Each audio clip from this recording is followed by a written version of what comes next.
The ship, Wayfarer's Dawn, moved slowly through deep space, its engines humming like a distant heartbeat. Outside the wide observation windows, stars stretched endlessly, cold and silent. Inside, the ship was alive with many species, each from a different world, each carrying their own habits, fears, and ways of surviving the universe. Lieutenant Mara Ionescu stood near the corridor junction, holding her tablet close to her chest. She had learned early in her career that deep space ships were not just about technology or missions. They were about people, or beings, living together for months, sometimes years, far from their home stars. Mara was human. That alone made her unusual on this ship. Humans were still new to the Galactic Cooperative. Compared to most spacefaring species, humanity arrived late, loud, and emotional. They talked too much. They laughed easily. They touched each other without thinking. Many alien species found this strange, sometimes uncomfortable, but also difficult to ignore. Mara had been chosen as a habitation compatibility officer because she was calm, patient, and good at listening. Her job was simple in theory and hard in practice. Make sure everyone on the ship could live together without conflict. Today, she had a problem. She walked toward the medical wing, passing crew members of many shapes and sizes. Tall, insect-like engineers clicked softly as they spoke. A floating gas-based scientist shimmered gently inside a containment field. A group of reptilian navigators moved slowly, conserving energy as they always did. And then there was Sarai. Mara spotted her sitting on a bench near the medical door. Sarai's species, the Lyrathi, were tall and slender, with smooth skin that shifted in soft colors. In dim light, faint patterns of blue and green glowed across Sarai's arms and neck. The glow was beautiful, but today it flickered unevenly. That was not normal. "Sarai?" Mara said gently as she approached. Sarai lifted her head, her eyes, large and dark, focused slowly, as if she was very tired. The glow along her skin dimmed for a moment, then returned in weak pulses. "Lieutenant Mara," Sarai said. Her voice was quiet and musical, but strained. "Thank you for coming." "You didn't show up for your last 3 rest cycles," Mara said, sitting beside her. "Medical flagged it. Are you feeling unwell?" "No," Sarai replied after a pause. "That is the problem." Mara frowned slightly. "What do you mean?" "I am functioning," Sarai said carefully. "But I am not resting." Mara tapped her tablet, bringing up Sarai's medical data. "Your scans are normal. No infection. No neural damage." "Your species is usually very good at sleep regulation." "Yes," Sarai said. "We are." There was a long silence. Around them, the ship continued its quiet work. Somewhere far away, a door slid open and closed. Mara lowered her tablet. "Sarai, you asked to speak with me privately. If something is wrong, you can tell me." Sarai's glow dimmed further, fading almost completely before slowly returning. Among the Lyrathi, this was a sign of emotional stress. "I am afraid," Sarai said. Mara did not interrupt. "For many cycles now," Sarai continued, "when I attempt to rest, my mind does not slow. The darkness feels too empty. The silence feels curled, heavy." "That sounds like anxiety," Mara said softly. "Humans experience it often." "Yes," Sarai said. Medical suggested chemical assistance. It did not help. Mara hesitated. "Then what do you think will help?" Sarai turned her head slightly, not quite looking at Mara. "I have observed your species." Mara felt a small sense of surprise. "Observed us how?" "You gather together," Sarai said. "Even when unnecessary, you sit close." You sleep in shared spaces. You generate heat. Sound, movement, Mara smiled faintly. We're not very quiet, I know. That is not a flaw, Sarai said. It is comforting. Mara blinked. She had not expected that word. Sarai finally looked at her directly. Lieutenant Mara, your species emits warmth at levels higher than most cooperative members. But more than that, your neural patterns change when you are calm. They are steady. Mara's smile faded into curiosity. You can sense that? Yes, we always could. But among my people, we learned long ago not to rely on others for regulation. Independence became survival. She paused, then added quietly. Perhaps we lost something. Mara felt a strange tightness in her chest. Sarai, what are you asking me? Sarai's bioluminescence brightened suddenly, then softened like a slow breath. She says the medical door chimed as Dr. Harrell entered the corridor. That human warmth helps her sleep at night. Mara turned sharply. Doctor, were you listening? Only because medical is involved, Harrell said calmly. The doctor was a tall avian species, feathers neatly folded. Sarai has refused sedation again. I do not want to be forced into rest, Sarai said. I want to feel safe enough to sleep. Mara looked between them. And you think a human can provide that? I know it, Sarai said simply. Harrell tilted their head. This request violates no law, but it violates several assumptions. Mara laughed quietly, more from nerves than humor. That sounds like humanity. The doctor studied Mara closely. Lieutenant, this would require observation, consent, and strict boundaries. Mara nodded. Of course. She looked back at Sarai. What exactly are you asking for? Sarai took a slow breath. To rest near you. Nothing more. Mara felt her face warm slightly. Humans had shared sleeping spaces for comfort since before they had words for it. But no one had ever asked her like this. She thought of Earth, of families sleeping close during storms, of crowded shelters, shared blankets, heartbeats in the dark. She nodded. We can try, Mara said. One rest cycle, medical observation only. Sarai's glow steadied, becoming smooth and even for the first time in days. Thank you, Sarai said. As they walked toward the habitation wing together, Mara felt the weight of the moment settle in. This was not just about sleep. It was about something deeper, something humans had always carried with them into the dark. And somewhere in the cold space between stars, that warmth might matter more than anyone had ever imagined. The lights in the habitation wing dimmed slowly, shifting to the soft blue tone used during rest cycles. The ship Wayfarer's Dawn never truly slept, but it learned how to whisper instead of speak. Engines lowered their hum. Doors slid more quietly. Even the air circulation softened, as if the ship itself understood the idea of rest. Mara stood outside her assigned cabin, tablet in hand, reading the final medical instructions again, even though she already knew them by heart. Observation sensors active, physical contact allowed, unlimited. Emergency call ready. She sighed and locked the tablet to her belt. She was calm on the outside. Inside, her thoughts moved quickly. This was new, not just for the ship, but for the cooperative. Humans were used to closeness, but no one had ever officially asked for it, like this, studied it, like this. She wondered how many eyes were watching already. The door across the corridor slid open with a soft sound. Sarai stepped out, her tall frame moving slowly, carefully. The glow along her skin was dim but steady, like a quiet candle. Are you still willing? Sarai asked. Mara looked up and smiled gently. Yes. Are you? Sarai nodded.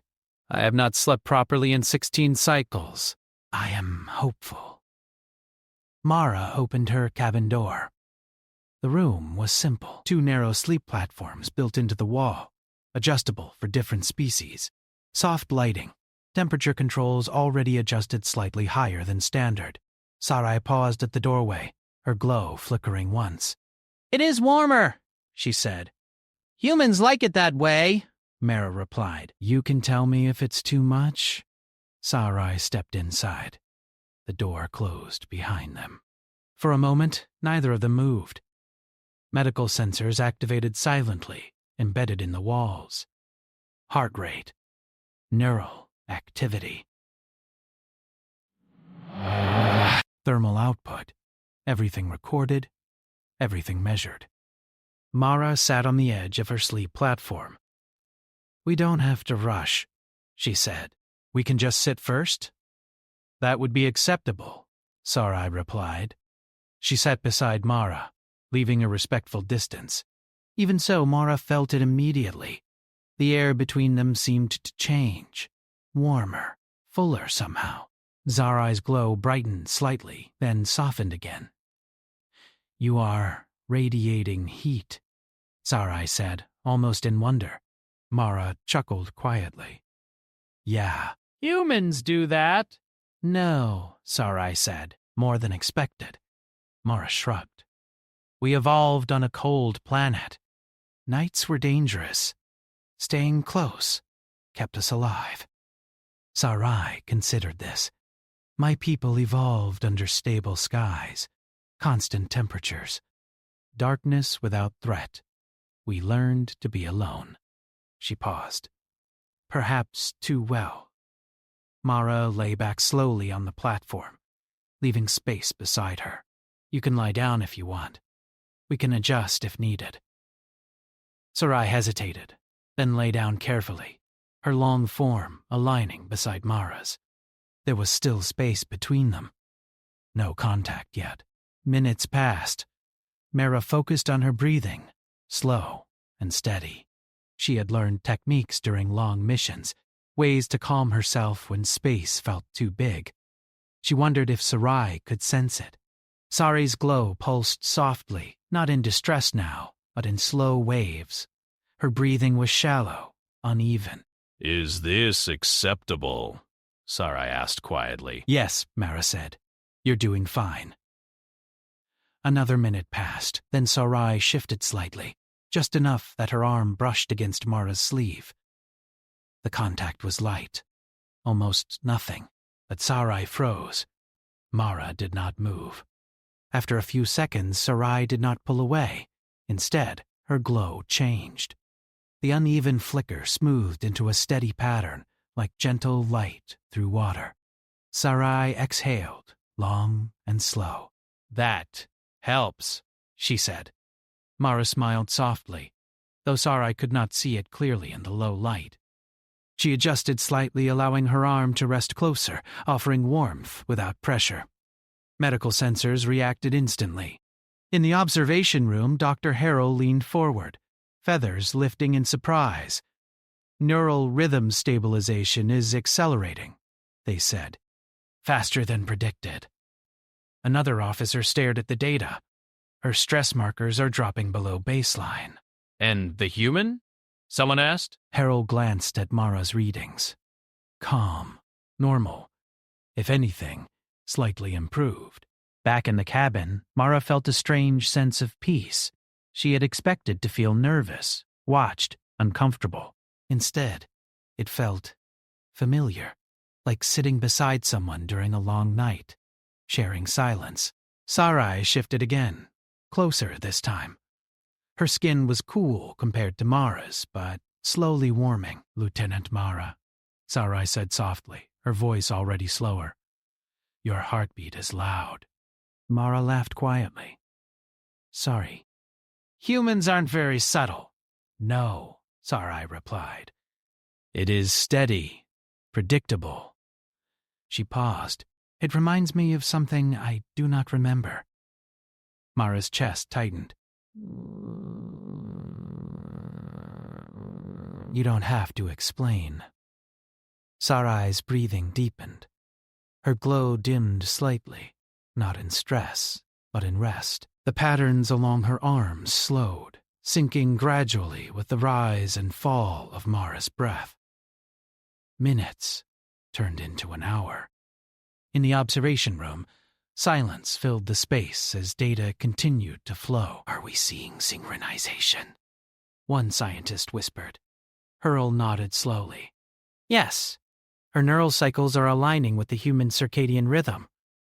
Another officer frowned. "Is that safe?" "It appears mutual," Hurl said. "No harm detected." Back in the cabin, Sarai stirred slightly, then relaxed again. Without fully waking, she shifted closer, resting part of her weight against Mara's side. Mara stiffened for half a second, then relaxed. She adjusted the blanket covering them both more evenly. Sarai made a soft sound, something between a sigh and a hum. Her glow dimmed further, settling into a faint, peaceful light. "She's asleep," Mara whispered, mostly to herself. Her tablet vibrated softly with a silent message from medical readings: "Stable. Continue." Mara closed her eyes. She thought of how strange this would sound to people back home. A human and an alien sharing warmth in deep space. But it did not feel strange now. It felt right. Hours passed. For the first time since joining the ship, Sarai slept through an entire rest cycle. When the lights slowly brightened to morning levels, Sarai stirred. Her eyes opened slowly, unfocused at first. She realized where she was. She froze. Mara noticed immediately and spoke softly. "You're safe. You slept." Sarai blinked. Her glow flared briefly, then steadied. "I slept," she said, disbelief in her voice. She sat up carefully, looking at her hands. The room. "Mara, I did not dream." There was no darkness pressing in. Mara smiled. Tired, but warm. That's usually a good sign. Sarai looked at her closely. "Your species does this naturally?" "Yeah," Mara said. "We've always done it." Sarai's glow brightened, not in excitement, but in something deeper. In the observation room, alarms did not sound. Instead, soft confirmation lights blinked green across the panels. Harold Wexenthal, a senior cooperative liaison, stared at the summary report in silence. "This changes things," they said quietly, because the data did not lie. Human warmth was not just comfort, it was regulation. And for the first time since leaving her homeworld, Sarai felt rested, whole, and unafraid of the quiet. Far from Earth, far from any sun, something ancient and human had reached across species and stars, and the ship would never be the same again. The news did not spread loudly at first.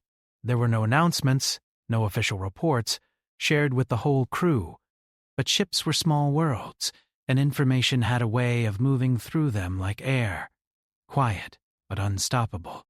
By the second rest cycle after Sarai slept beside Mara, whispers had begun. Medical logs showed improvement. Clear improvement. Sarai's neural stability stayed high even when awake. Her bioluminescence remained smooth and steady throughout the work cycle. She walked with more energy. She spoke more.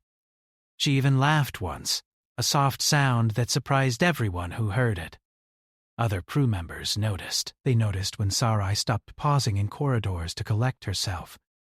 They noticed when she volunteered for longer observation shifts. They noticed when her glow no longer flickered in the dark. And they noticed who she spent time with. Mara felt the change first in the way people looked at her. Not hostile, not afraid, curious. An insectoid engineer clicked its mandibles softly when she passed, eyes lingering longer than normal. A reptilian navigator tilted his head, watching her heat signature as she stood near a wall console. Even species that normally avoided humans now seemed more aware of her presence. She tried not to think too much about it. In the medical wing, Dr. Krell reviewed fresh data with growing concern and fascination. Her sleep efficiency remains above 90 to 8%, they said, even without direct contact during waking hours. A junior analyst shifted nervously. Are we sure this effect won't fade? Bow folded their wings slightly. It may, or it may spread. That was the word no one liked to say out loud. Spread. The first new request came 3 cycles later. Mara was in the nutrition hall, eating a simple meal, when a shadow fell across her table. She looked up to see Talon, a small, fur-covered species from a high-gravity world. Talon were known for their sharp minds and constant movement. Stillness made them anxious. "Lieutenant Mara," Talon said, voice tight. "May I speak with you?" "Of course," Mara replied, setting her utensils aside. Talon hesitated, tail flicking.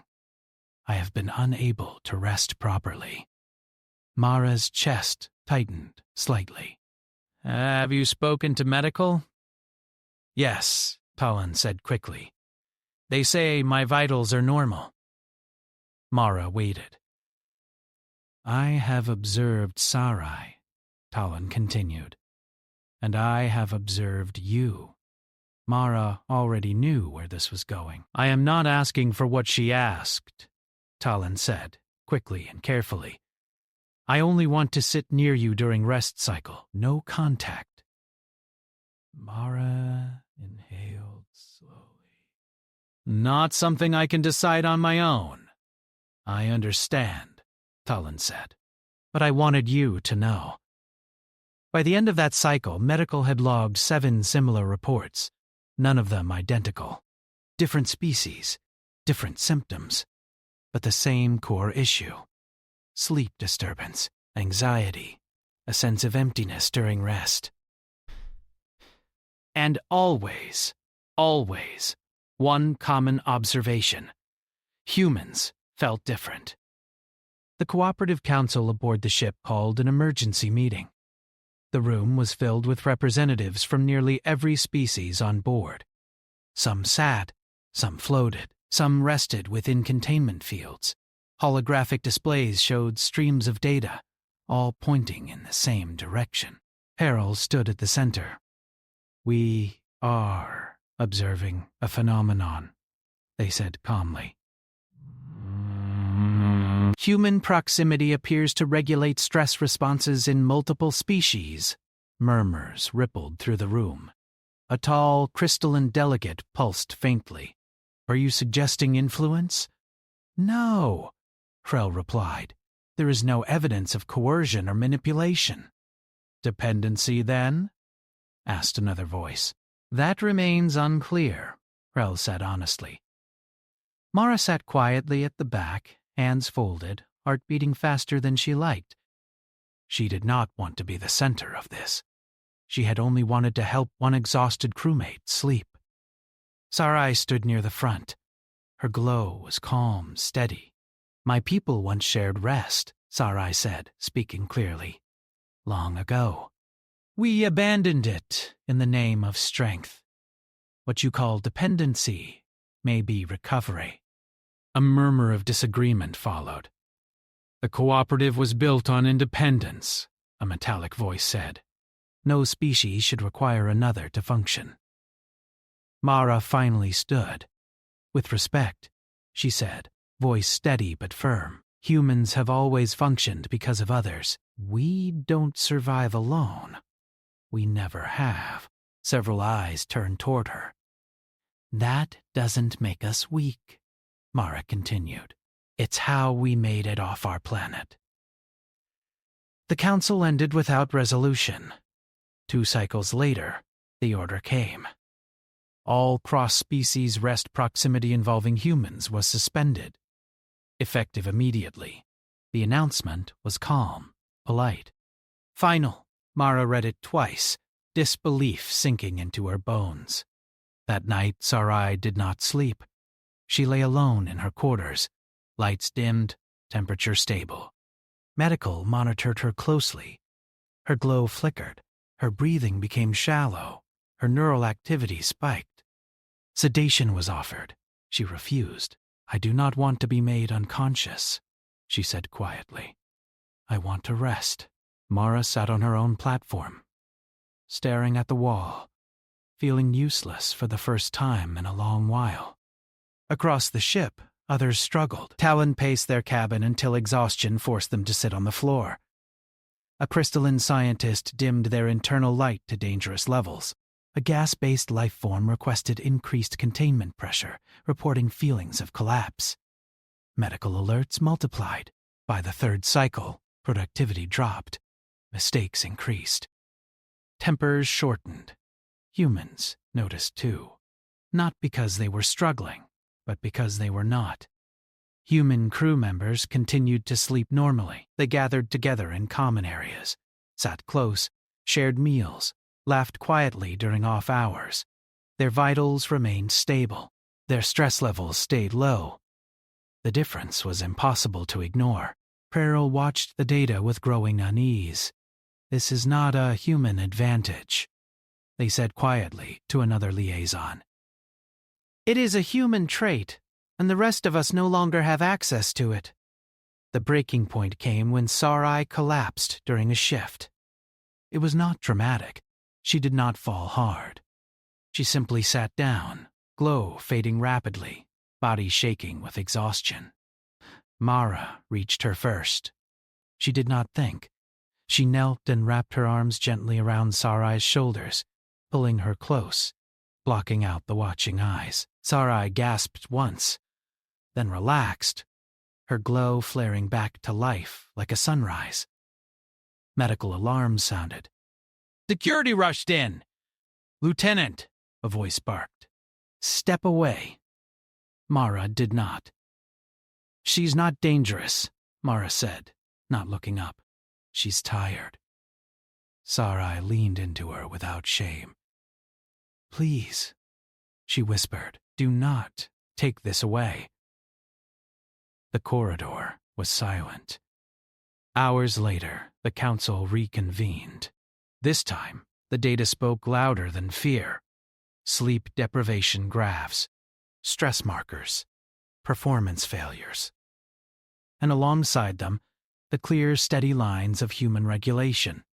Harold addressed the room one final time. "We are not banning a behavior," they said. "We are denying a biological need we did not know we had." Silence followed. Finally, a vote was cast. The suspension was lifted. Not as a favor, as a necessity. New protocols were drafted. Voluntary participation. Clear consent. Observation, not control. Mara returned to her cabin that cycle with Sarai beside her. They did not speak much. They did not need to. As the lights dimmed and the ship quieted, Sarai rested close once more, her glow soft and peaceful. Across the ship, others slept better too, not because humans were powerful, but because, in the endless cold of space, they remembered how to stay warm together. And the cooperative began to understand something vital. Humanity did not conquer the stars with force. They survived them by staying close in the dark. The change did not happen all at once. It moved slowly through the ship, careful and quiet, like someone learning to walk again after a long fall. New protocols were shared with the crew. They were written in simple language, translated into dozens of forms of speech. Light, sound, and signal. Participation was voluntary. Consent was required at every step. Observation would continue, but control would not. Humans were not ordered to help. They were asked. Many of them said yes without hesitation. Mara sat in a small briefing room with other human crew members. Some were engineers, some were pilots, some worked in maintenance or research. All of them listened as Dr. Hell explained the situation again, even though most already understood. "This is not your responsibility," Hero said clearly. "You may refuse at any time." "There will be no penalty." A tall human mechanic raised her hand. "If sitting next to someone helps them sleep, why wouldn't we do it?" Others nodded. A younger crewman frowned slightly. Are we sure this won't turn into, I don't know, people relying on us too much? Harel answered honestly. That is a concern. Which is why this will be shared. No single human will be assigned repeatedly without rest. Mara listened quietly. She had already agreed to continue with Sarai, but she felt the weight of what this meant growing heavier. This was bigger than one cabin, bigger than one ship. Across the Wayfarer's Dawn, shared rest spaces were prepared. They were not beds in the human sense, but adaptable environments. Warm zones, soft lighting, quiet sound patterns, places where different species could simply exist near one another without fear. The first night of the new system was tense, not because of conflict, but because of hope. Sari stood at the entrance of one such space, her glow steady but bright with emotion. Around her, other non-human crew members waited, uncertain. Talon stood nearby, tail wrapped close to their body. A crystalline scientist pulsed faintly. A gas-based life form hovered lower than usual. Containment field adjusted for comfort. Humans entered slowly, respectfully. No one rushed, no one touched without permission. Mara moved to Sarai's side. You ready? She asked softly. Yes, Sarai replied. But I am afraid it will stop working. Mara smiled gently. We'll find out together. They settled into a shared rest zone. Sarai rested beside Mara, close enough to feel warmth, not pressed, not trapped. Others arranged themselves nearby, choosing distances that felt safe. The lights dimmed. The ship listened. One by one, bodies relaxed. Breathing slowed. Light patterns smoothed. Sensors recorded what eyes could not fully see. Synchronization did not happen instantly, but it happened. Stress markers dropped across multiple species. Neural activity stabilized. Even those not directly near humans showed improvement, as if the calm spread outward in small waves. In medical, Harel watched in silence, wings folded tight. This is unprecedented, a technician whispered. Ryle nodded. Humans do not merely regulate themselves. They create environments where regulation becomes possible. By the third cycle, the effects were impossible to deny. Crew members reported fewer panic episodes, fewer errors during long shifts. More cooperation, more patience. Arguments still happened. Differences still existed. But the sharp edge of constant exhaustion was gone. Mara noticed the change in herself, too. She felt tired, yes, but it was a good tired, the kind that came from being useful, from giving something that mattered. She also felt a deeper awareness of boundaries.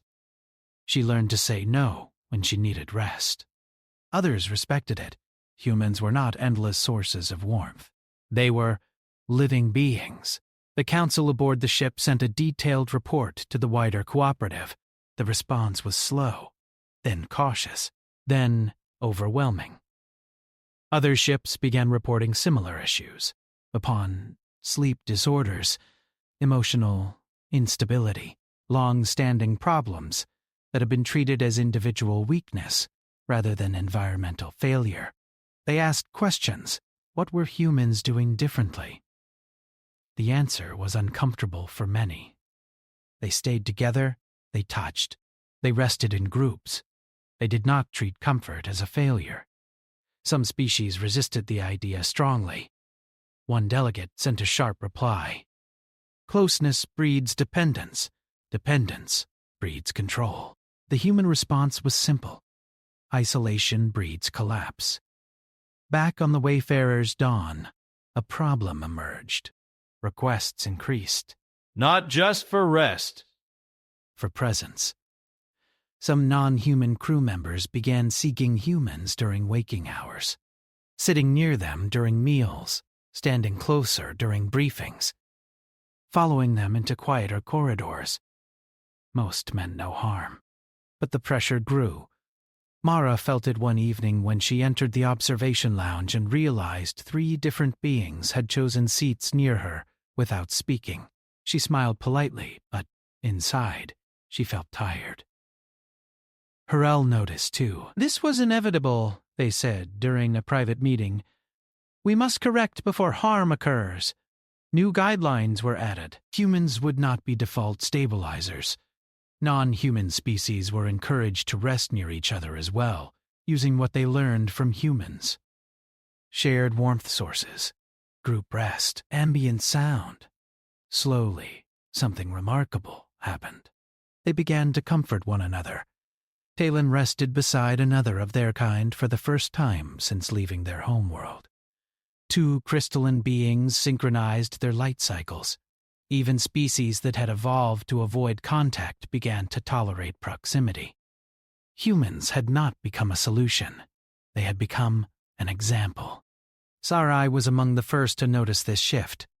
One cycle she chose to rest beside another Lyrathi crew member instead of Mara. She hesitated before telling her, "I do not wish to abandon what we share," Sarai said carefully. "But I want my people to remember too." Mara felt a small ache, then smiled. That sounds like growth, not abandonment. That night, Mara rested alone. She slept just as well. Weeks passed. The Wayfarer's Dawn became known quietly as a different kind of ship. Not more advanced, not more powerful, but steadier. When a sudden navigation crisis struck near a dense asteroid field, the crew responded with calm precision. No panic. No rushed decisions. The ship emerged, unharmed. Later, analysts noted the correlation. A rested crew survived. During a final council session before the ship returned to cooperative space, Hurl addressed everyone one last time. "We believed strength meant standing alone," they said.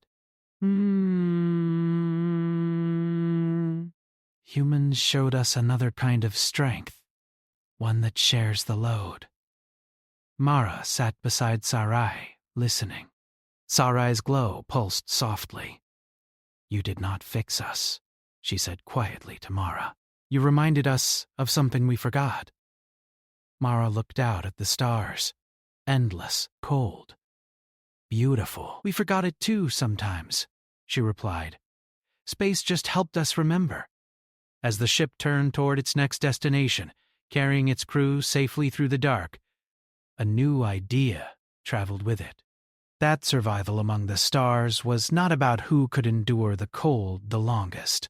It was about who knew how to stay warm without burning each other. And that lesson, once learned, could not be unlearned. The Wayfarer's Dawn moved back toward cooperative space, its course steady, its engines calm. The stars ahead looked the same as always. Cold points of light scattered across endless dark, but the ship was no longer the same place it had been when the journey began. Something had changed, not in the metal or the systems, but in the people who lived inside it. Mara stood in the main observation hall, hands resting on the railing as she watched the slow drift of distant galaxies. The hall was quiet but not empty. A few crew members rested nearby, some alone, some in small groups. They did not cluster tightly anymore. They did not avoid each other either. There was space and there was closeness, and both were chosen. She felt tired, but not drained. Behind her, soft footsteps approached. "You are thinking loudly," Sarai said gently. Mara smiled without turning. "I didn't know I could do that." Sarai moved to stand beside her. Her glow was faint, steady, like a calm sea at night. "Your posture changes when your thoughts are heavy," she said. "But not painful. That's good," Mara replied, "because I think I'll be doing a lot of it soon." Sarai tilted her head. "Because we're almost home?" "Yes," Mara said, "because when we arrive, everything that happened here won't stay quiet anymore." They both knew it was true. The reports had already been sent. Data, observations, testimonies, not just from humans or medical staff, but from dozens of species who had lived through the change. The cooperative would review it carefully, slowly, politely. And then, inevitably, they would argue. The first official response arrived before the ship docked. A formal message from the Cooperative High Council filled the main briefing chamber. Representatives from across the ship gathered to listen. Some sat, some stood, some hovered or glowed softly. The message was calm, controlled. It acknowledged the findings. It praised the crew's professionalism. It expressed concern. And then it asked the question everyone expected. Is humanity's presence creating reliance? The room was silent. Mara felt her heart beat once, strong and steady. Dr. Hiro stepped forward. No, they said simply. It is revealing it. The council members waited. For many cycles, Roll continued, we treated rest failure as an individual weakness. We optimized systems, schedules, chemicals. We ignored the environment. Humans did not add something new. They removed isolation, a pause. Reliance is not the same as connection, Sare said, stepping forward as well. My species once believed the same mistake. We nearly lost ourselves to it. The message ended without judgment. A decision would come later. In the days that followed, the Wayfarer's Dawn docked at a major cooperative station. The crew disembarked slowly, carrying with them habits they did not realize they had learned. Humans walked together as they always had. Others walked closer than they used to. Some observers noticed. Journalists arrived, scientists, diplomats. They asked questions. Is it true humans are required for stable sleep? No, Mara said calmly during one interview. It's true we learned how to rest together. Others can learn it too. Did you intend to change cooperative culture? No, she replied honestly. We just didn't know how to live any other way. Sarai gave her own testimony. When I first asked for help, she said, glow steady under the bright station lights, I did not ask because humans were strong. I asked because they stayed. That statement spread faster than any data file. The cooperative began pilot programs, carefully controlled, shared rest spaces on mixed species stations, environmental adjustments inspired by human habitats, education about consent, boundaries, and shared regulation. Results came slowly, then steadily. Incidents of deep space panic decreased. Long-haul mission failure rates dropped. Crew retention improved. No single species was placed at the center. Humanity was not declared essential. They were declared instructive.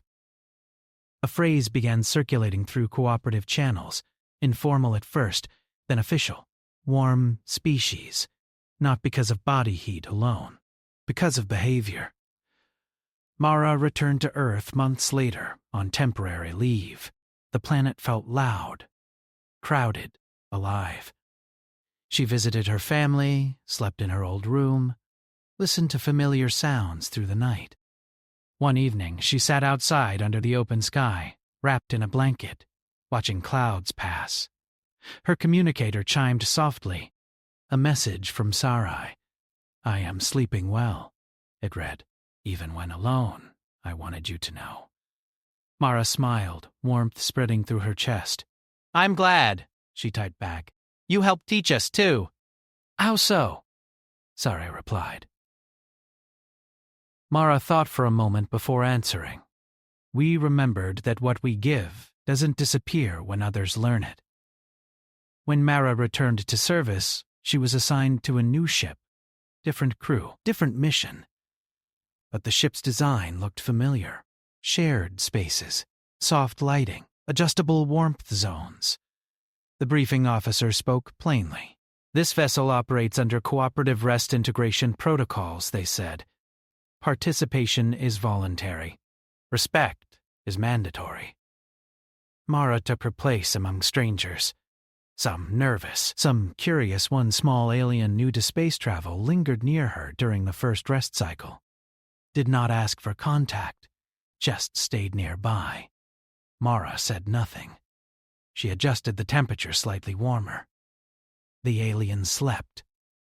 Far across cooperative space, similar moments happened, quiet, unrecorded, human or not.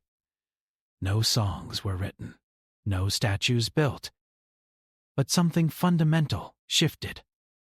Humanity was no longer seen only as explorers, or engineers, or soldiers.